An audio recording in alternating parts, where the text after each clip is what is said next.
আপনাদের যেমন মামলা হয়েছে সারা দেশের 60 লক্ষ মানুষ, আমার বিরুদ্ধে মামলা হয়েছে 117টা মামলা আমাকে দিয়েছে। আমি 11 বার জেলে গেছি। এটা হচ্ছে বাস্তবতা। সেই জেল জুলুম অত্যাচার নির্যাতন সহ্য করে আল্লাহর অশেষ রহমতে 24 সালে এই আন্দোলন করে ছাত্র জনতারা হাসিনাকে তারা করে বিদেশে ভারতে পাঠিয়ে দিয়েছে, তাই না? ভারতে হাসিনা কোথায়? ভারতে আছে, তাই না? এবং এখানকার যারা তার সমর্থন ছিল তাদেরকে অসহায় অবস্থায় ফেলে রেখে সে চলে গেছে। আজকে বন্ধুগণ, এই অবস্থার প্রেক্ষিতে আগামী 12 তারিখে, ফেব্রুয়ারির 12 তারিখে ভাই কথা কইলে বই কথা কইও ভাই, তোমরা যদি কথা কয় তুমি আর কইও পারি, ঠিক না? তো এখন আগামী 12 তারিখে আবার ভোট হবে। এই ভোটে আমাদেরকে সঠিক মানুষটাকে নির্বাচন করতে হবে, সঠিক মানুষটাকে নির্বাচন করতে হবে। আমরা আপনাদের পুরানা দল, পুরানা মানুষ বিএনপি করি, তাই না? জানেন তো, খালেদা জিয়ার দল করি, তাই তো? খালেদা জিয়া চলে গেছে আমাদের কাছ থেকে, আল্লাহর কাছে চলে গেছে। কিন্তু তার ছেলে, জিয়া রহমানের ছেলে, খালেদা জিয়ার ছেলে তারেক রহমান, উনি এখন আমাদের দলের দায়িত্ব নিয়েছেন এবং তিনি নতুন কতগুলো চিন্তা ভাবনা নিয়ে আপনাদের সামনে আসছেন। উনি বলছেন যে উনি মহিলাদের জন্য ফ্যামিলি কার্ড দিবেন।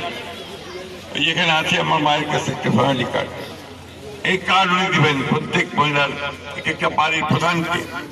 এই কার্ডটা দিয়ে আপনার ন্যায্য মূল্যে চাল, ডাল, তেল, লবণ সহ অন্যান্য নিত্য প্রয়োজনীয় জিনিস আপনারা কিনতে পারবেন।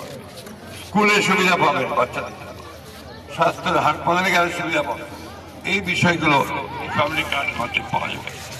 একটা বলছেন কৃষি কার্ড, কৃষকদের জন্য এই কার্ডটা পাইলে সে আপনার ন্যায্য মূল্যে সার পাবে।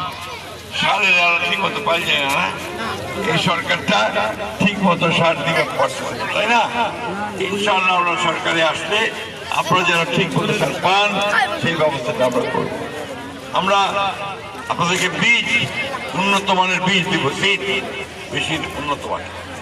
আমরা সেচের ব্যবস্থা করি। আমি আস্তে আস্তে দেখলাম আপনাদের দিকে বরেন্দ্র খুব বেশি টিউবওয়েল নাই, না বরেন্দ্র টিউবওয়েল যেন এলাকায় হয় আমরা সেই ব্যবস্থা করবো ইনশাআল্লাহ। অন্যান্য জায়গায় আমি আপনাদের এলাকায় বহু আসছি, বহুবার। আমাদের কালু চেয়ারম্যান ছিলেন না এখানে, মনে আছে?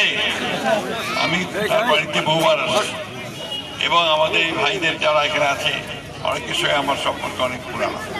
তো কথা বেশি বলবো না। আগামী 12 তারিখে আমাদের নির্বাচন। আমরা আমাদের চেয়ারম্যান ঠিক করতে বেকার ছেলেপেলে অনেক চাকরি বাকরি নাই, পাস করতেছে চাকরি পায় না। আবার যদি বিএনপি সূত্র তো আগে চাকরি দিত, ঠিক না? আমাদের উনি ঠিক করছে যে আগামী 18 মাসের মধ্যে 1 কোটি মানুষকে চাকরি দেওয়ার ব্যবস্থা করবে। ইনশাআল্লাহ এই বেকার সমস্যার সমাধান হলে আমাদের অনেক সমস্যার সমাধান। আমরা চিকিৎসা সেবা হাসপাতাল থেকে উন্নত করতে চাই, আমরা শিক্ষা ব্যবস্থার উন্নতি করতে চাই, সবচেয়ে বড় কথা দেশে আমরা শান্তি শৃঙ্খলা রাখতে চাই, আমরা মহিলাদের ক্ষমতায়ন করতে চাই। ক্লাস 12 পর্যন্ত বেগম খালেদা জিয়া মেয়েদের লেখাপড়া সুবিধা করে দিতে।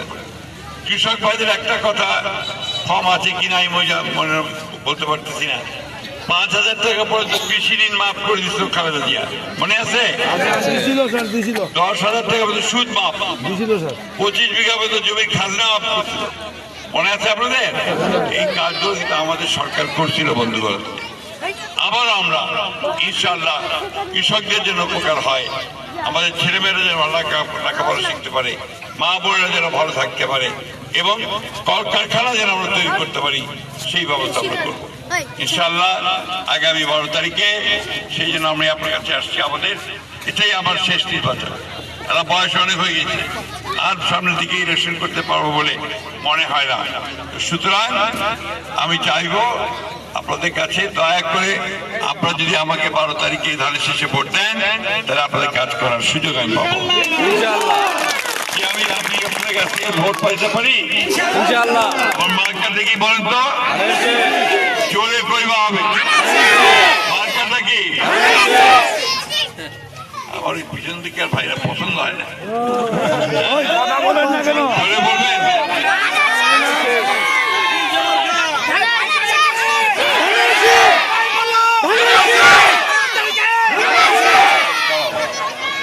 আরেকটা দল আছে, দলটা কোন দল?